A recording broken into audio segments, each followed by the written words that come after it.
process, we're so much clearer on issues of continuity of a thermal barrier, air barrier, moisture management, how mechanical systems get configured, how things get put together, how they stay together.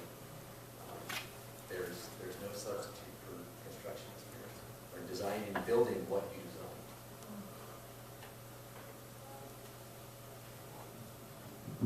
design. Another question, and I'll open it up. I just have two more of my own.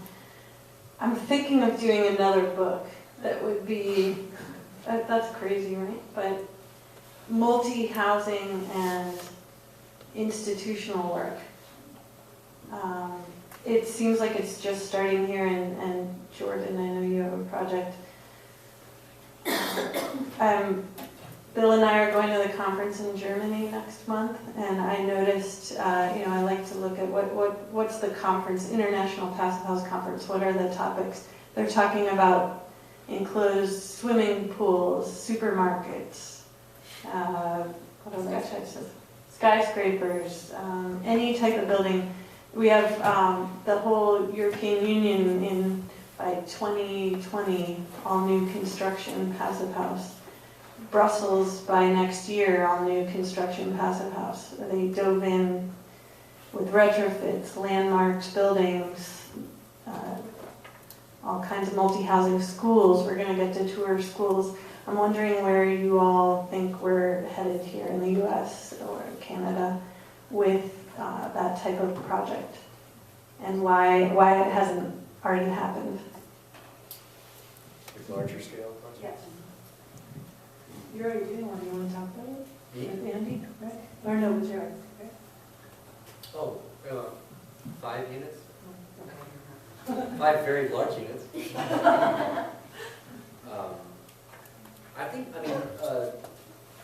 It's not a big step. I think that the larger the project,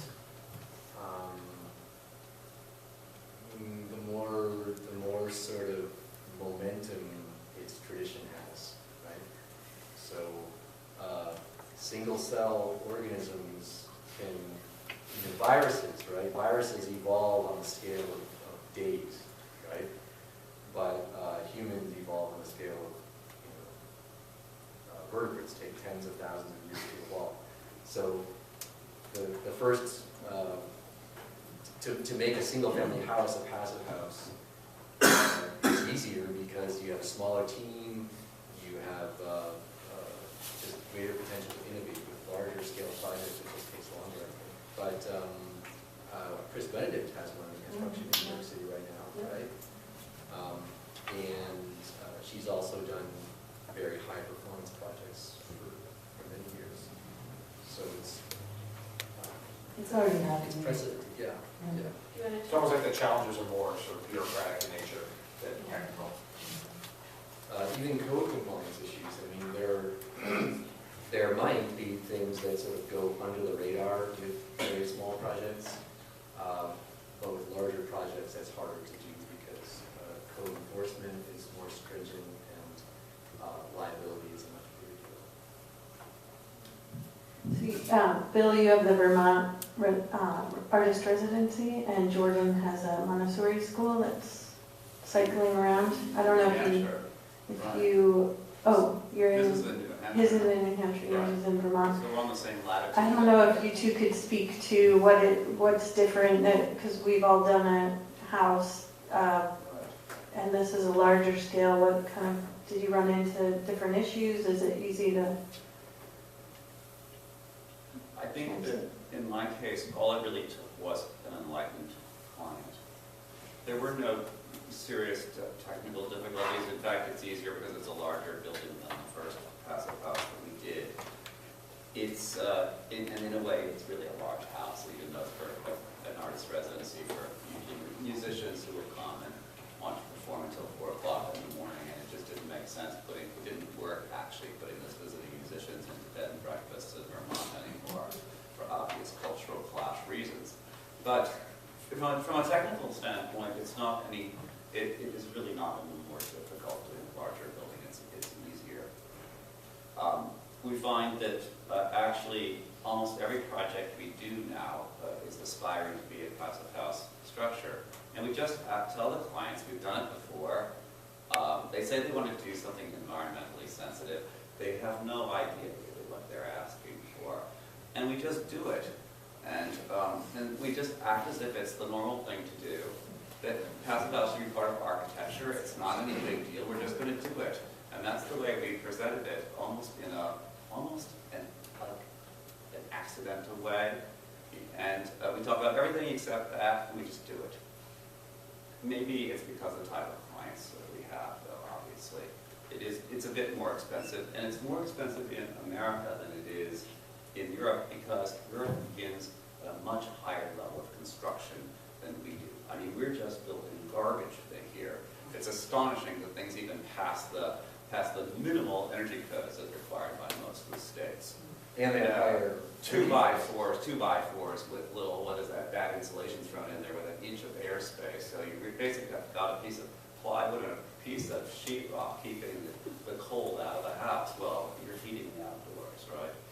That's what passes in America now. And the energy prices are higher, so it's Right. justified. And the United States will do anything to subsidize the cost of energy, and you know what that is. We'll be paying for it forever. You know, what am I to say? We're living in the largest emerging third world country in the world today. Certainly the richest third world country, but that seems to be the policy. And until that changes, I don't know. All this stuff in Europe is great, and there was a lot going on individual countries and with individual towns, but a lot is happening because it's been legislated by the EU. It will be the building code for the EU. It's going to happen differently in America. It's going to be more viral. Yeah. You know, one thing will lead to another thing leads to another. I mean, it's pretty interesting, the project that we worked on in Parsons, which was just 2 little houses. I went down last week and found the Habitat for Humanity in Washington, D.C. building 6 houses. All, you know, this is just the first one they're going to do, a set of 6. They're going to keep going and doing bigger. And I think that's true with, it's just a much more emergent field here in the United States. That's not to say that we can't do the same thing that you're just saying about getting things changed. I mean, Yeah. it was really interesting listening to Sebastian, I don't remember his last name, the guy from, who's the architect who led the movement in Brussels. He was saying that he just went to their energy agency and said, they said, what should we do? And he said, well, you should just do this. And they said, okay, because they don't know any better. And it's the same with us. I mean, as architects, we need to know what's the best, so that when we're in that arena, we just move the bar, just keep moving the bar. With the passive house groups that exist, what we've noticed is that almost every time we go to a meeting, there are twice as many people as there were the time before, and the number of members in the passive house group in New York has, I think, just doubles and doubles all the time. I don't know how many hundreds of members there are now. It's quite substantial.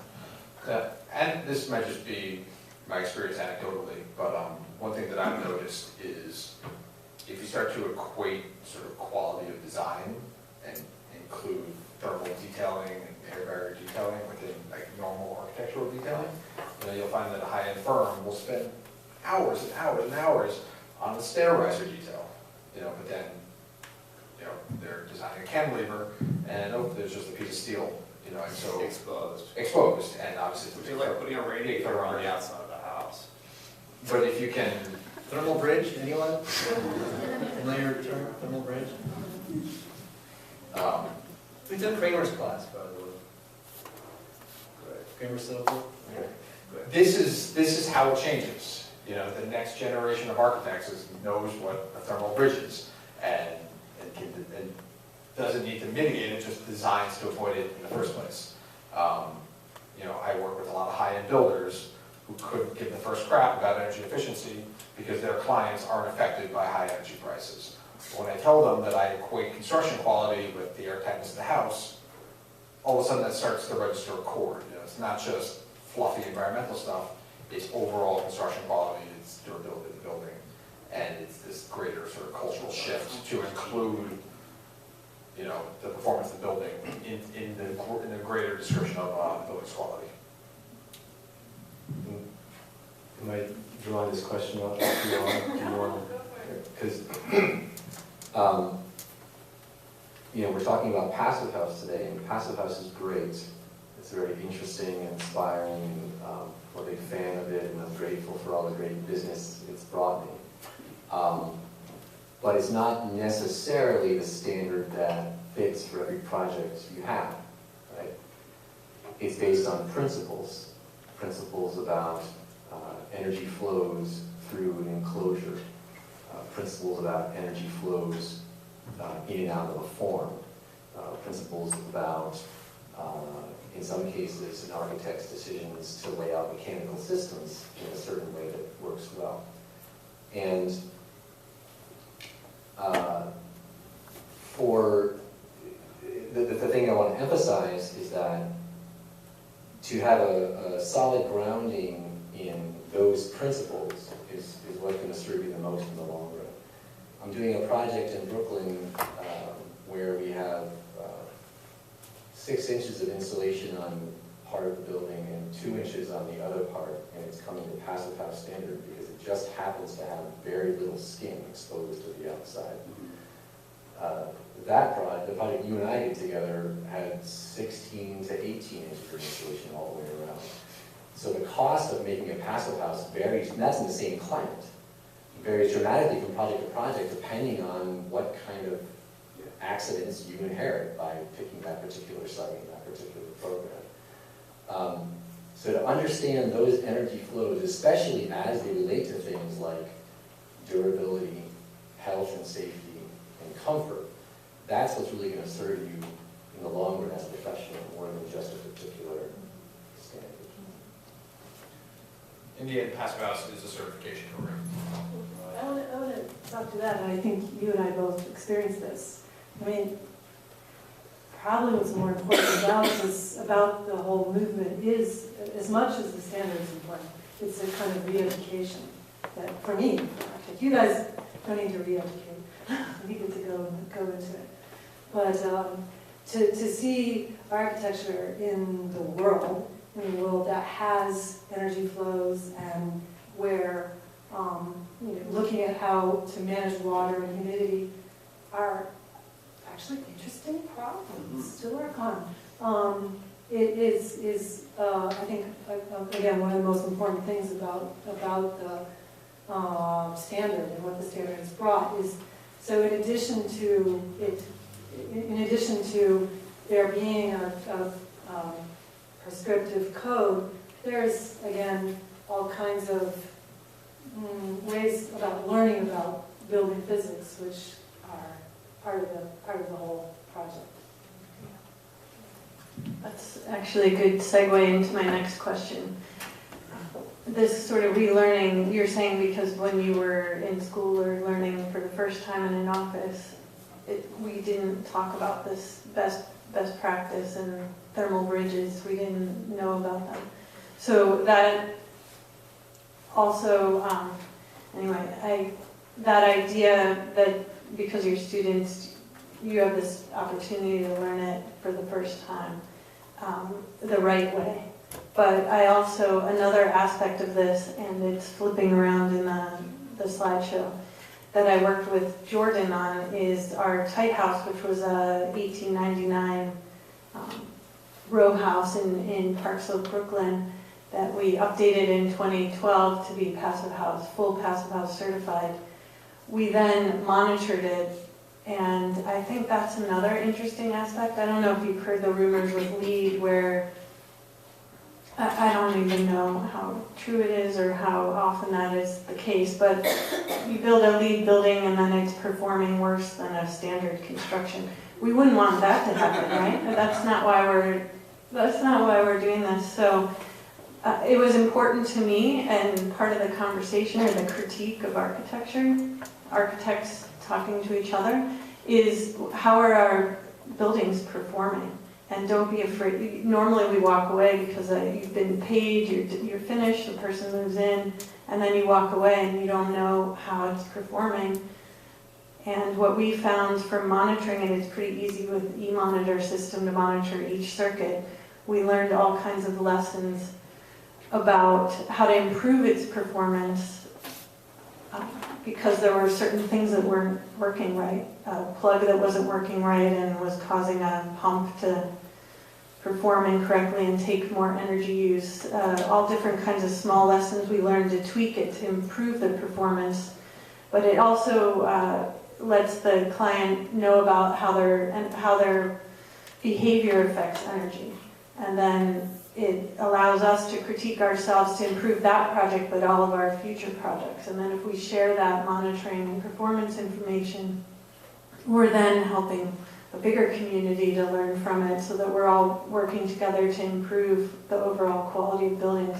So it's flipping around. We actually, for this show, Jordan and I worked with a graphic designer. We commissioned someone, a graphic designer, to explain our infographics. I would love if Jordan could, and when it comes around, if you could explain some of what we were looking at. Like 3 seconds. In brief, yeah. Or you know off the top of your head, right? Well, it's really one way that we all know whether things are working right or not is what we hear about it after we finish the project. You know, the calls come at any hour of the day, any day of the week. I'm cold, I'm hot, you know, the window leaks, it's endless, this stuff. I must say, I've never heard anything like that with Passive House and with people who are actually real freaks about the cold. Right? So they build a house 100 feet above long sound or gale force winds come in, 3 times a winter, and there's never been a call about anything. It's astonishing, actually. So You just didn't get the call. okay, you got the call. No, really. And also, because so much effort is conscientious effort is made to make a very good building envelope, we don't have to fudge it by putting ductwork all over the place, and little heaters underneath the kick plate and the kick in the kitchen and all this nonsense. We don't have to do that. Very, very little ductwork at all. One thing that I'd like to explain to my clients is that the building envelope becomes your primary heating system. Yes. Any sort of active mechanicals are only just to supplement the building's natural ability to sort of acquire warmth from the sun and then hold on to it for as long as possible. So the less reliance we have on things with moving parts, the fewer problems we'll have. And as an architect, that's really enticing because that means much less space that you have to allocate and much less budget you have to allocate for your mechanical systems. And getting those mechanical systems built right is It's impossible. It's like the only contractor harder to work with than an HVAC installer is a plumber.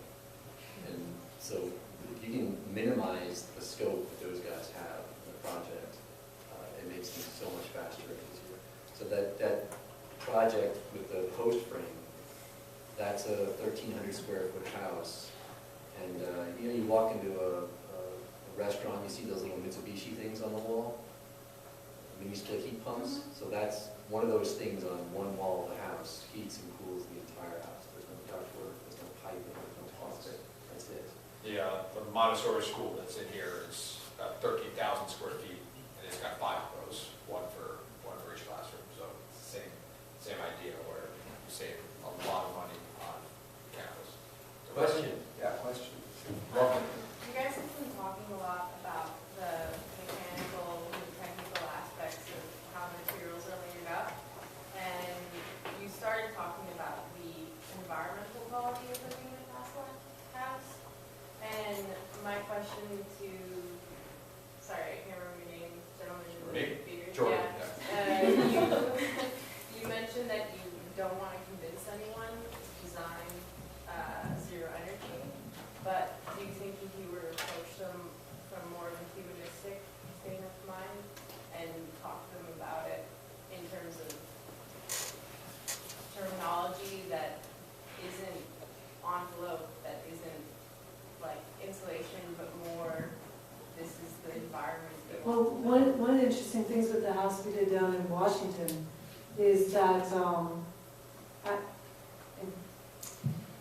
for many low-income families, they live in really badly heated houses, either because they don't turn on the heat, or because their houses are just are worse than normal. Right? And one of the interesting things that's come out of working from that project is that the health of those families is just so, they have asthma. They used to have asthma. They don't anymore, which is interesting. Yeah, I think that the sort of less quantifiable benefits of this type of construction, whether it's passive house or just super insulated houses, is a little underreported, or it's underutilized in the sort of marketing, the approach. The comfort is pretty unequivocally superior. You know, you have no drafts, you have no cold spots. The building really tends to maintain a very even temperature over time and from area to area. All of these buildings are incorporating mechanical ventilation, so you're actively bringing in fresh air and exhausting stale air, so the indoor air quality is much better. And there have been studies that show sort of much better health outcomes with this sort of approach and this sort of construction.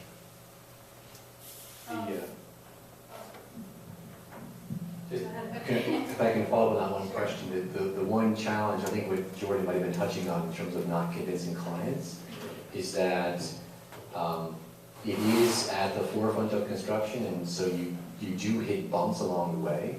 So you'll walk onto site, and even though you've made the most beautiful, easily followed set of like Lego construction plans, the builder has done something completely different. And you're arguing about it because the builder's like, well, I can do this, but it's going to delay construction by 2 weeks and time is money. At that point, you need a client who is really committed. And so the best client is the one who calls you and is like, I drank the Kool-Aid, I want a passive house now. Right? If you have to convince them, then those points where the going gets tough are harder to negotiate.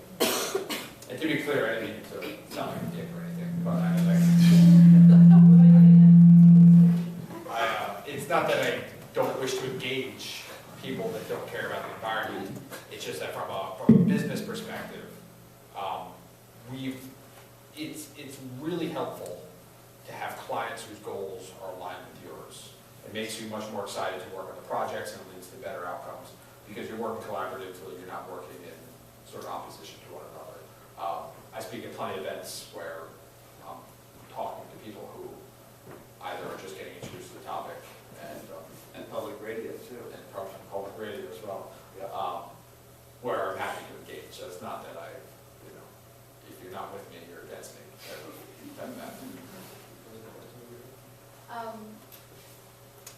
I would like to talk a little bit about what the goal is for Passive House, which hasn't really been mentioned, and I want to, and maybe, I don't know specifically what the goal is, but I want to also reframe it in the concept of kind of a shift of mindset in regards to climate change, and also affordability. So basically, I would imagine that the big goal was to try to find ways in which we can stay off fossil fuel and go into renewable energy.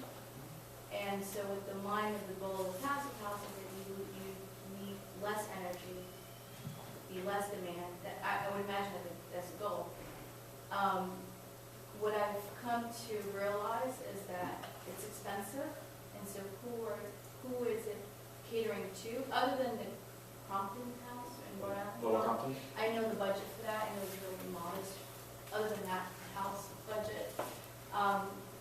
In terms of affordability and getting this major culture shift to not use so much fossil fuel, is there another alternative, which I just found out there is, which is shifting to green power. Like I just shifted my new house to green power in Massachusetts, which is just for 3.8 cents more per kilowatt.